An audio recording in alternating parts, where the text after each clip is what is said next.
अन्नदाता, अन्नदाता, नीत तुम्हारा अन्नदाता, पग पग पर है संग तुम्हारे अन्नदाता। लहू किसानों का बन के पसीना सींचता है धरती का सीना, मेहनत का तेरी हक दिलवाने, नई तकनीक नई खोज बताने। पशुधन को गुणवान बनाना, पौध सुरक्षा को सिखलाना, खेती के सब गुर समझाने, भारत का सरताज बनाने, आठों पहर है संग तुम्हारे अन्नदाता, अन्नदाता। नमस्कार, मैं सरांधा आप सभी दर्शकों का अन्नदाता कार्यक्रम में स्वागत करती हूं। किसान हमारे देश के अन्नदाता हैं और वे ही हमारे देश के भाग्य विधाता हैं। ऐसे ही भारतीय किसानों को खेती बाड़ी से जुड़ी हुई बहुत सी नई लाभकारी जानकारियां देने के लिए हर रोज सुबह हम आपके साथ आते हैं। तो चलिए कार्यक्रम शुरू करने से पहले देखते हैं क्या है आज के अन्नदाता में। गेहूं की उन्नत विधि से बुआई करके लिए अच्छी पैदावार। प्राकृतिक खेती से पर्यावरण रहेगा सुरक्षित और किसानों को होगा लाभ।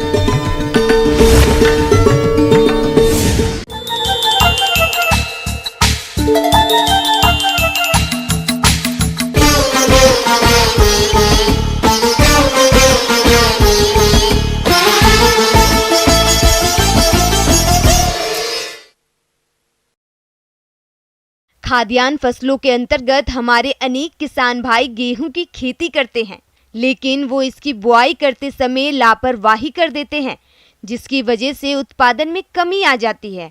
तो आप गेहूं की फसल से अधिक उपज प्राप्त करने के लिए कौन कौन सी उन्नत किस्मों का चयन करते हुए बुआई किस तरह से करें, इस बारे में जानकारी देने के लिए हमारे बीच उपस्थित हैं कृषि अनुसंधान केंद्र कोटा के डॉक्टर शंकर लाल यादव।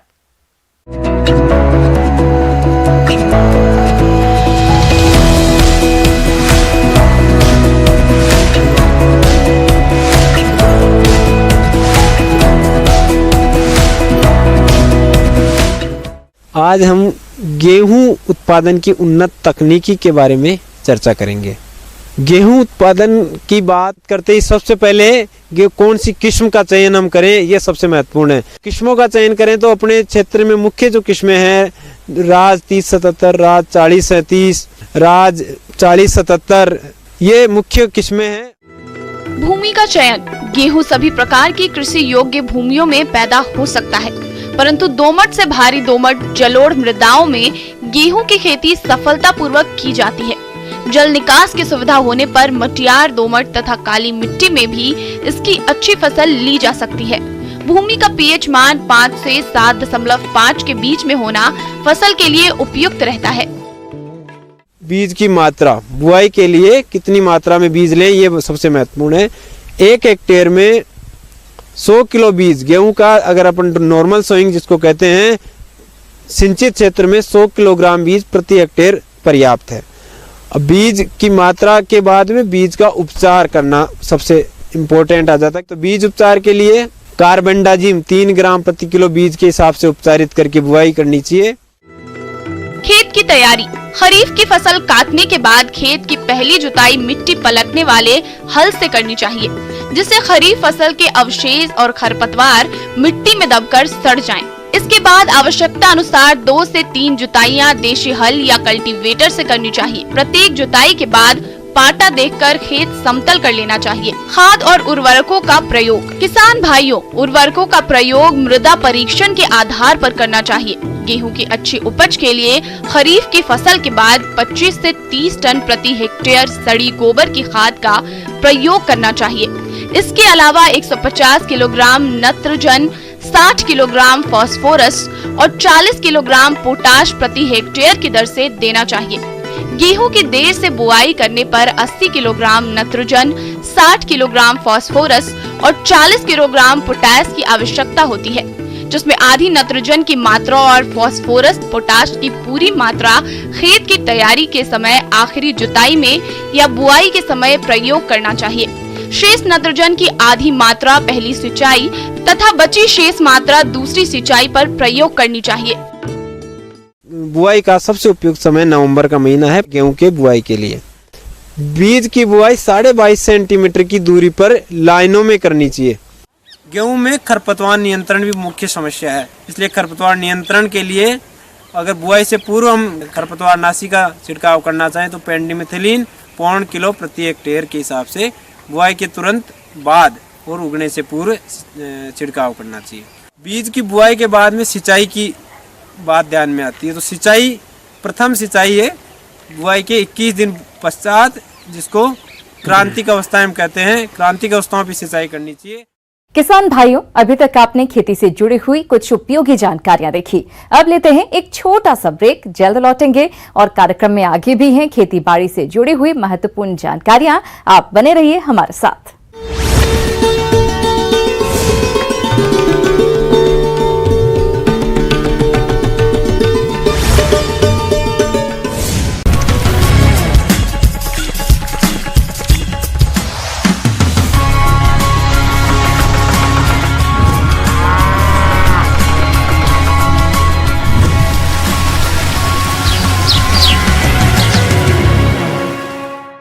ब्रेक के बाद आप सभी दर्शकों का अन्नदाता में स्वागत है। चलिए अब रुख करते हैं अगली कड़ी की ओर।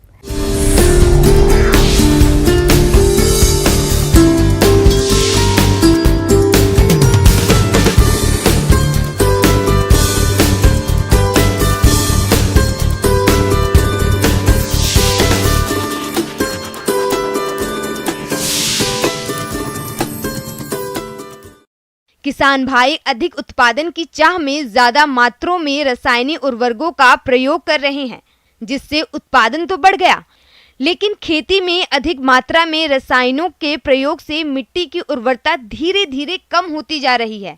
और ऐसे ही चलता रहा तो वो दिन दूर नहीं जब समूची भूमि बंजर हो जाएगी। इसलिए प्राकृतिक खेती को बढ़ावा देने की जरूरत है। तो चलिए प्राकृतिक खेती की तकनीक और इसके लाभों के बारे में जानते हैं प्रधान वैज्ञानिक डॉक्टर कुलदीप सिंह ठाकुर से।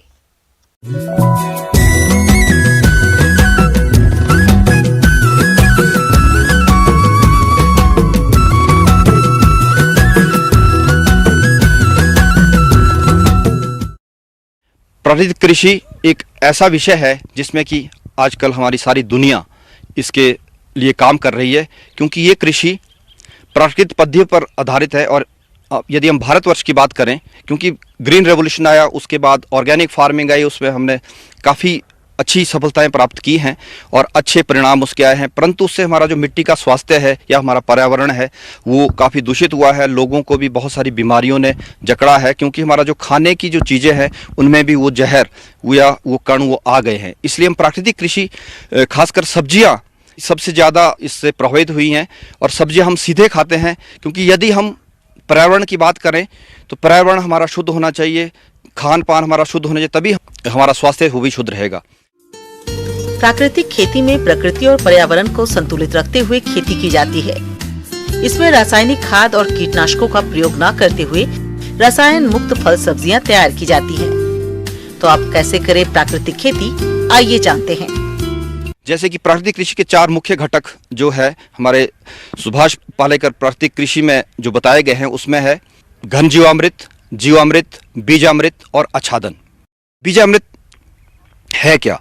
बीजामृत में हमारा मुख्य तौर पर, जैसे कि मैं 1 बीघे के लिए यदि बताऊं तो उसमें आपका 2 लीटर पानी में आप आधा किलो गोबर, आधा लीटर गोमूत्र, चूना और मेड़ की मिट्टी वो जहां पर आपने कहीं भी खाद या कुछ नहीं डाला, पेड़ के नीचे की मिट्टी बहुत ही अच्छी होती है, क्योंकि उसमें जीवाणु होते हैं, बैक्टीरिया, एक्टिनोमाइसीट्स और फंजाई, जो कि हमारे जो मिट्टी जनित रोग हैं उन्हें वो ठीक करते हैं। तो ये बीजामृत से जब हम बीज का संस्कार करते हैं तो उसका अंकुरण अच्छा होता है, उसमें बीमारियां कम लगती है, मिट्टी जनित रोग नहीं लगता है। और दूसरा जो हमारा घटक है वो है जीवामृत। तो जीवामृत जीवामृत को बनाने के लिए हमें कुछ चाहिए। जैसे ड्रम है आपका, वो आपका होना चाहिए 50 से 200 लीटर की कैपेसिटी में हो। जो ड्रम है वो प्लास्टिक का ही इस्तेमाल करते हैं। से 1 बीघा जमीन के लिए या 800 स्क्वायर मीटर के लिए हमारे पास यदि हमने जीवामृत बनाना है तो उसमें 40 लीटर पानी में हम गोबर डालेंगे 1 से 2 किलो, गोमूत्र 2 लीटर, फिर बेसन, गुड़ 250 ग्राम। बेसन जो इसलिए डालते हैं ताकि हमारा जो उसमें जो बैक्टीरिया है वो पनपते हैं। गुड़ इसलिए डालते हैं कि उसमें आपको उसके लिए अच्छा जो है उनके लिए भोजन तैयार होता है। और उनको हम एक ड्रम में डाल के, और मेड़ की मिट्टी जो मैंने पहले भी आपको बीजामृत में बताई थी, तो उस मिट्टी को डाल के 1 मुट्ठी मिट्टी वो हमें चाहिए। तो उसको जो क्लॉकवाइज डायरेक्शन है उसमें सुबह और शाम 4-5 मिनट के लिए आपने उसको घोलना है। तो ये काम आपने पूरे हफ्ते, और जब तक आपका तैयार नहीं होता है तब तक आपने ये करना है। जैसे मैंने पहले बीजामृत के लिए बनाया था तो उसको 1 दिन पुराना ताज़ा ही बीजामृत बनाते हैं और 1 दिन के बाद आप इस्तेमाल करते हैं। परंतु जो जीवामृत है उसको हम 1 हफ्ता से लेकर 10 दिन तक, उसके ज़्यादा आपने आगे, और ये निर्भर करता है तापमान पर।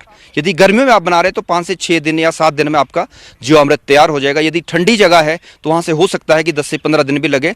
अब आप देखते हैं उसको, जो ड्रम है उसको हम ढकते हैं, उसको पूरा बंद नहीं करना है, उसको बोरी से या टाट से हम ढकते हैं ताकि उसमें हमारा ऑक्सीजन या उसकी मात्रा जाती रहे। तो इस तरह से हम जीवामृत भी तैयार करते हैं। और उसको जीवामृत को हमने कैसे इस्तेमाल करना है, जैसे कि 2 तरीके हैं। एक तो है हमारा सिंचाई, आपकी मिट्टी की पानी में उसको मिला के सिंचाई करेंगे। दूसरा है स्प्रे। स्प्रे हम 5 से 10% करते हैं, उसके लिए हमें छानना पड़ता है। और जब हम ड्रेंचिंग करते हैं तो उसका हम सीधा ही, जैसे 9 भाग पानी और 1 भाग जो हमारा वो जीवामृत बना हुआ है 1 हफ्ते से लेकर 10 दिन तक, उसका हम घोल बना के उससे सिंचाई करते हैं लाइनों के बीच में। वो बिल्कुल पौधे के पास नहीं डालना है। उसका तरीका यह है कि जैसे आपने जब बीज लगाया, बीज संस्कार करने के बाद उसके बाद भी आप उसको शुरू कर सकते हैं और उसमें आप सिंचाई कर सकते हैं। तत्पश्चात 15-20 दिन के बाद आपने लगातार उसकी स्प्रे करनी है। 5 से 10%, 5 से 6 स्प्रे 15 दिन के अंतर पर आप इसकी स्प्रे करते रहेंगे। जीवामृत का प्रयोग किसान भाई खाद्यान्न फसलों, तिलहनी फसलों, दलहनी फसलों, शाक सब्जियों और फल बागानों में कर सकते हैं। अगर किसान भाई फसलों पर इसका प्रयोग करना चाहते हैं तो वह 2 लीटर जीवामृत को 13 लीटर पानी में घोलकर छिड़काव करें। दूसरे, जब हम स्प्रे करते हैं तो ये खास ध्यान रहे कि हमारे पत्तों पर पूरी तरह से उसका लेप हो जाना चाहिए। ये नहीं कि आपका ऊपर से आपने स्प्रे किया, पर अच्छे ढंग से आप उसकी स्प्रे करें और छानना उसमें जरूरी है। तीसरे नंबर पर हमारे पास आता है घन जीवामृत। घन जीवामृत है, ये जीवामृत जैसा ही है, परंतु वहाँ पर हम जो कार्बनिक पदार्थ है उसमें रहने की हम कोशिश करते हैं। क्यों हमने इसमें गोबर इस्तेमाल नहीं करना, कोई और चीज़ इस्तेमाल नहीं करनी, तो हमारे पास कार्बनिक पदार्थ कहाँ से आएगा? एक तो आएगा आच्छादन से या मल्चिंग से, और दूसरा आएगा हमारे पास घन जीवामृत से। तो घन जीवामृत में हमने जैसे 1 बीघा के लिए कम से कम हमारे पास 20 से 30 किलो गोबर 3 से 4 दिन पुराना उसको हम लेंगे। उसके बाद बेसन, गुड़ और उसमें जो हमारा मिट्टी मेड़ की वो भी डालते हैं और उसको गूंथ देना है। उसमें हम गोमूत्र डालेंगे। उसको गीला नहीं करना, उसका पेस्ट नहीं बनाना, उसको तरल नहीं बनाना है, उसको सीधा आपने मतलब ठोस ही रखना है, परंतु उसमें अच्छी तरह से उसका मिश्रण हो जाना चाहिए। उसको हम जब खेत तैयार करते हैं तो उसमें आप खेत में पूरे पट्टी में उसको डाल सकते हैं। एक तो ये तरीका है। दूसरा, जब आप की फसल 1 महीने पुरानी, जब आप कोई गुड़ाई निराई उसमें बीच में करते हैं तो उस वक्त भी आप ये घन जीवामृत उसमें डाल सकते हैं। इसके बहुत ही अच्छे परिणाम हैं, क्योंकि जैसे ही हम ये डालते हैं आपको दिखेगा कि आपकी फसल बिल्कुल हरी, बिल्कुल निरोग होती है। जो चौथी चीज़ है वो है आच्छादन। आच्छादन क्या है? मल्चिंग। होता क्या है कि जब हम फसल लगाते हैं तो उसमें आपकी मिट्टी खाली रहती है। जब ये मिट्टी आपकी खाली रहेगी तो उसमें घास और उसमें वाष्पीकरण काफ़ी ज़्यादा होता है, उससे उसका जो नमी है वो सूर्य के तापमान से उड़ जाती है। उसके लिए हम जो भी हमारे जो फसलें होती है, फसलों के अवशेष हैं या कोई और चीज़ें, घास है, उससे हम ढक सकते हैं ताकि उसमें हमारी नमी बनी रहे। उससे घास वगैरह भी आपका कम आएगा और उसमें आपको कम गुड़ाई निराई की आवश्यकता पड़ती है। ये है आच्छादन का, और उससे नमी वो काफ़ी ज़्यादा और कम पानी आपका उसमें लगेगा। किसान भाइयों, ये मैंने 4 चीज़ें बताई जो पोषक तत्वों इसमें करते हैं, और जो समावेश था वो दलहनी और गैर दलहनी फसलें। जब भी हम चाहे गर्मियों में लगाएं, सर्दियों में लगाएं, एक दलहनी फसल का इसमें होना आवश्यक है। वो क्यों? क्योंकि वो नाइट्रोजन की मात्रा को जो हमारे वायुमंडल में है वो काफ़ी ज़्यादा है, उसको संग्रहित करती है जड़ों में, अपने लिए ही नहीं बल्कि दूसरी फसलों को भी उसमें फ़ायदा होता है जो हम बाद में फसल लगाते हैं। इस तरह से वो अपनी जो मिट्टी है हमारी उसकी उपजाऊ क्षमता को बढ़ाती है। प्राकृतिक तौर पर हमें किसी भी केमिकल कहीं बाहर से लाने की जरूरत नहीं पड़ती है। तो ये प्रबंधन किसान भाई अच्छे ढंग से करेंगे तो मैं नहीं समझता कि आपकी फसल अच्छी नहीं होगी। आगे और भी हैं खेती बाड़ी से जुड़ी हुई बहुत सी रोचक जानकारियां, पर यहां पर रुकेंगे एक और ब्रेक के लिए। जल्द हाजिर होते हैं।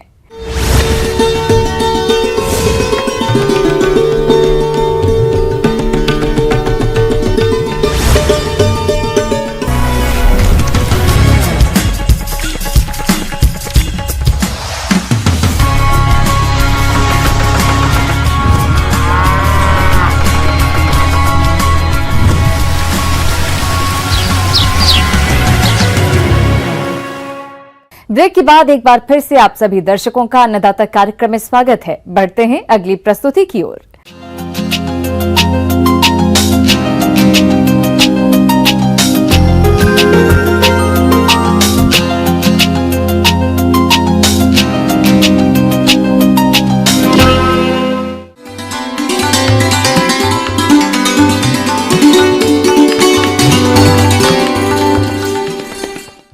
हमारे प्रदेश में नींबू के बाग सभी स्थानों पर देखे जा सकते हैं और जिन बागवान भाइयों ने इसके फल बाग लगा रखे हैं वो फलन की अवस्था पर हैं।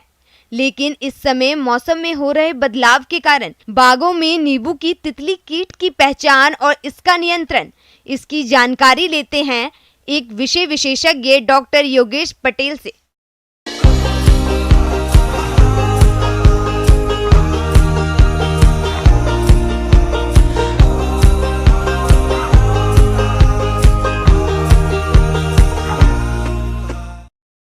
तो नींबू वर्गीय फसलें उन फसलों की श्रेणी में आती हैं जिनमें कीट पतंगों का प्रकोप बहुत होता है, और यदि आप इनको नियंत्रित नहीं कर पाए तो इसकी उपज में बहुत ज़्यादा हानि होती है। जो नींबू वर्गीय फसलें हैं इनमें तो किसान भाइयों, जो सबसे पहला कीड़ा है नींबू की तितली या लेमन बटरफ्लाई, अंग्रेजी में इसको लेमन बटरफ्लाई बोलते हैं। ये जो मुख्य रूप से जो कीड़ा होता है इसमें 4 अवस्थाएँ पाई जाती हैं। इसमें जो अंडा, इसकी फिर अंडे के बाद इल्ली निकलती है, उससे फिर ये संखी अवस्था में बदल जाती है। इल्ली होती है इसकी जो फसल को खाती है, संखी जो है इसकी एक रेस्टिंग स्टेज होती है या आप कहें सुसुप्त अवस्था होती है। इसके अलावा वयस्क होता है, वयस्क का काम इसमें प्रजनन करना होता है और जगह जगह अंडे देना होता है। किसान भाइयों, अभी आपने नींबू की तितली कीट के पहचान के बारे में जानकारी हासिल की। अब आइए जानते हैं कि ये कीट नींबू के बाग को किस तरह से नुकसान पहुंचाता है, इसके बारे में। किसानों की रुचि के अनुसार जो जानने वाली बात ये होती है वो ये है कि नुकसान कैसे करती है।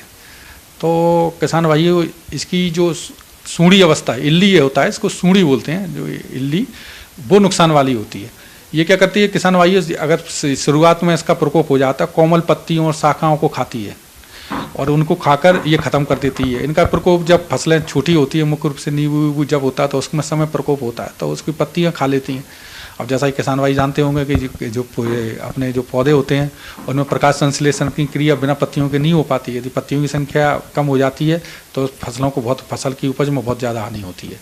तो कई बार तो ऐसा देखा गया है कि इसकी सूढ़ियाँ पूरे पौधे को या पूरा जो वृक्ष है उसको पत्ती विहीन कर देती हैं। तो ये इस तरह से नुकसान पहुंचता है किसान भाइयों। जब बहुत ज़्यादा प्रकोप हो जाता है तो जो पौधा होता है या जो वृक्ष होता है उस पर फल लगता ही नहीं है। तो इसलिए किसान भाइयों को इसको नियंत्रित करने की बहुत आवश्यकता होती है।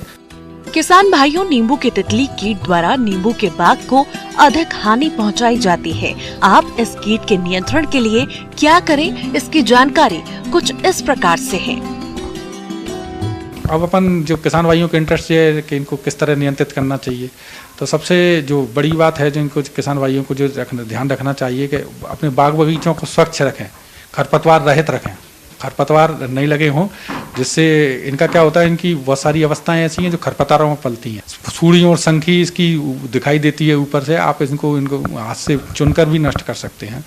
इसका प्रकोप ज़्यादा हो रहा हो और आपको लगता है कि आर्थिक क्षति स्तर से ज़्यादा है और आपकी फसलों में कुछ हानि होगी, तो इसको नियंत्रित करने का उपाय करें। तो इसमें बहुत सारे कीटनाशी दवाइयाँ आती है, तो उसमें दवाई डाल सकते हैं। जैसे इंडोक्साकार दवाई होती है, मतलब 500 ml दवा लगती है इसमें 1 हेक्टेयर के लिए। तो इसमें वृक्षों में जो आप उपयोग करें वो ध्यान रखें कि 5 ml दवा 15 लीटर का जो पंप होता है उसमें डालें, फिर इसका जो स्प्रे करने वाला पंप उनसे स्प्रे करें। स्पाइनोसाइड है, इसका आप स्प्रे कर सकते हैं।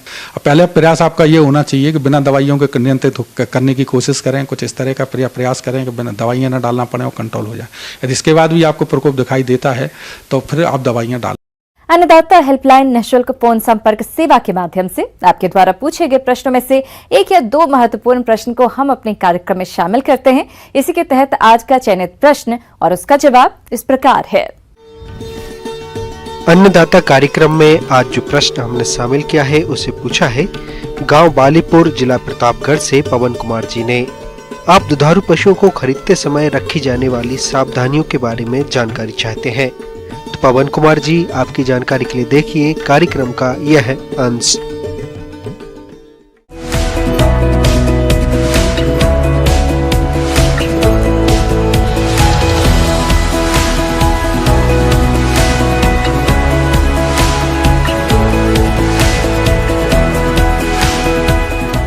किसान भाइयों, पशुपालन आज के समय में किसानों की आय को बढ़ाने में बहुत बड़ा महत्व रखता है अपना। तो इसलिए आजकल पशुओं की जो कीमत है वो बहुत अच्छी है। इसलिए उनकी जब हम खरीदारी करते हैं तो उसके लिए ये आवश्यक हो जाता है कि हम अच्छे पशुओं की पहचान कैसे करें। पशुपालक भाइयों, डेयरी व्यवसाय को सफल बनाने में उन्नत नस्ल के दुधारू पशुओं का अहम योगदान रहता है। तो आप मुर्रा, एचएफ, गिर या फिर अपने क्षेत्र के हिसाब से उन्नत नस्ल के पशुओं का चयन कर पाल सकते हैं और इनसे अधिक दूध उत्पादन ले सकते हैं। सर्वप्रथम जब भी हम पशु खरीदने जाते हैं तो उस समय हम पशु की शरीर के बारे में देखते हैं कि उसका शरीर की बनावट किस तरह की है। इसकी पहचान करने के लिए हमेशा पशु के सामने खड़ा होना चाहिए और उससे आप देख पाएंगे कि पशु का जो आगे का हिस्सा है, आगे से पीछे की तरफ वो चौड़ा होना चाहिए। इसको तिकोने आकार का बोलते हैं। ये चीज़ हमें ध्यान में रखनी चाहिए और साथ ही साथ हमें ये देखना चाहिए कि जो भी दुधारू पशु है उसमें उसके ऐन में जो कुछ दूध की नशें होती हैं उनका उभार अच्छा होना चाहिए। जिन पशुओं में उभार अच्छा पाया जाता है वो दुधारू पशु होते हैं। और साथ ही साथ एक उनके पेट के पास से एक नस गुजरती है जिसको दुग्ध नलिका बोलते हैं, वो उसका उभार अच्छा होना चाहिए। ये इस चीज़ का प्रतीक होता है कि पशु में दूध उत्पादन करने की क्षमता बहुत अच्छी है। और साथ ही साथ हमें जो पशु के थन हैं उनके बारे में विशेष ध्यान देना चाहिए, क्योंकि आजकल थनैला की बहुत बड़ी समस्या होती है। उसकी वजह से पशु के थनों में खराबी हो सकती है। तो ऐसा पशु आगे आने वाले समय पर आपको अच्छा उत्पादन नहीं देगा। तो इन सारी चीज़ों को आपको ध्यान रखना होता है। साथ ही साथ एक और महत्वपूर्ण चीज़ होती है कि पशु में जो उत्पादन की क्षमता होती है वो उनकी उम्र के अनुसार घटती रहती है। सामान्यतः जो पशु हैं उनका सबसे अच्छा उत्पादन दूसरे या तीसरे ब्यात से स्टार्ट होता है। उसके बाद लगभग 7वें ब्यात तक उनका जो उत्पादन है वो अच्छा रहता है, उसके बाद में कम होने लगता है। दुधारू पशु खरीदते समय आप पशु को किसी विश्वसनीय जगह या किसी सरकारी संस्था से खरीदें ताकि आप किसी प्रकार से ठगी के शिकार नहीं हो सके। पशु 1 या 2 ब्यांत वाला ही खरीदना चाहिए और पशु खरीदते समय पशु का दूध निकलवा कर देखना चाहिए कि पशु कितना दूध दे रहा है। तो किस तरह से हम पशु की उम्र के बारे में आइडिया लगा सकते हैं, कैसे जान पाएंगे? तो इसके लिए हमारे पास 2 तरीके हैं। एक तरीका होता है कि पशु के जो निचले जबड़े में दांत निकलते हैं वो 4 जोड़े होते हैं। तो इसमें ये एक फिक्स उम्र पर निकलते हैं। जैसे पहला जोड़ा जो दांतों का है वो लगभग 21 महीने की उम्र पर निकलता है। दूसरा जो जोड़ा होता है दांतों का वो लगभग 2.5 साल की उम्र पर निकलता है और तीसरा 3 साल की उम्र में और चौथा 4 साल तक की उम्र में। तो इस तरह से हम पशु की उम्र के बारे में आइडिया लगा लेते हैं। साथ ही साथ एक दूसरा मेथड है कि पशु के जो सींग होते हैं उस पर छल्ले बनते हैं, उसके आधार पर भी हम इसके उम्र का गणना कर सकते हैं। और इस तरीके में क्या होता है कि पशु की जो छल्ले निकलने का समय होता है वो 3 साल की उम्र पर पहला छल्ला निकलता है और उसके बाद प्रतिवर्ष एक छल्ला उसमें जुड़ता रहता है। तो इस तरह से इसका एक फार्मूला होता है, जितने छल्लों की संख्या है प्लस उसमें 2 जोड़ दें तो पशु की उम्र के बारे में आप आइडिया लगा सकते हैं। लेकिन कई बार ऐसा देखा गया है कि बहुत सारे लोग किसी को धोखा देने के चक्कर में सींगों के ऊपर उनकी सफाई करवा देते हैं, तो इसकी वजह से ये मेथड कई बार विश्वसनीय नहीं हो पाता है। इस तरह से आप पहचान करके एक अच्छा दुधारू पशु को खरीद सकते हैं और आपको किसी भी तरह से उसमें नुकसान होने का कोई चांस नहीं होगा।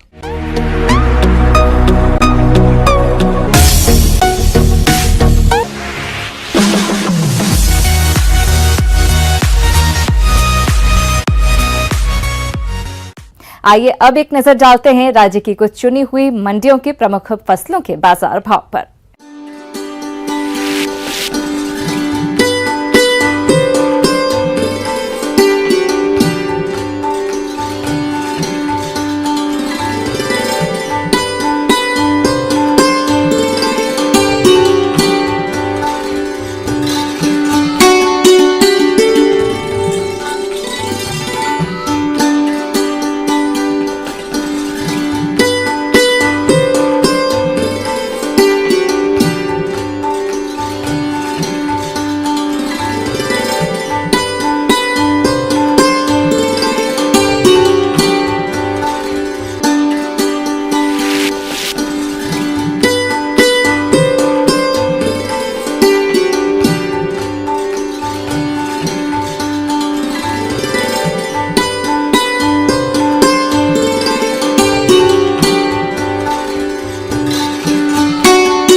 किसान भाइयों, अन्नदाता आपकी सेवा के लिए संकल्परत है। कृषि संबंधित समस्या और सुझावों के लिए आप हमें इस पते पर संपर्क कर सकते हैं। प्रोड्यूसर अन्नदाता, news 18 Rajasthan, Ramoji film city, Hyderabad 501512। साथ ही आप हमें ईमेल भी कर सकते हैं। हमारा ईमेल है p18अन्नदाता-rajasthan@nw18.com। इसके अतिरिक्त आप हमें निःशुल्क हेल्पलाइन नंबर पर सोमवार से शनिवार सुबह 10 बजे से शाम 4 बजे के बीच संपर्क कर सकते हैं। किसान भाइयों, अब समय हो रहा है आपसे विदा लेने का, तो हमारी पूरी अन्नदाता टीम को दीजिए इजाजत। कल फिर आपसे मुलाकात होगी कृषि संबंधित कुछ और महत्वपूर्ण जानकारियों के साथ। नमस्कार।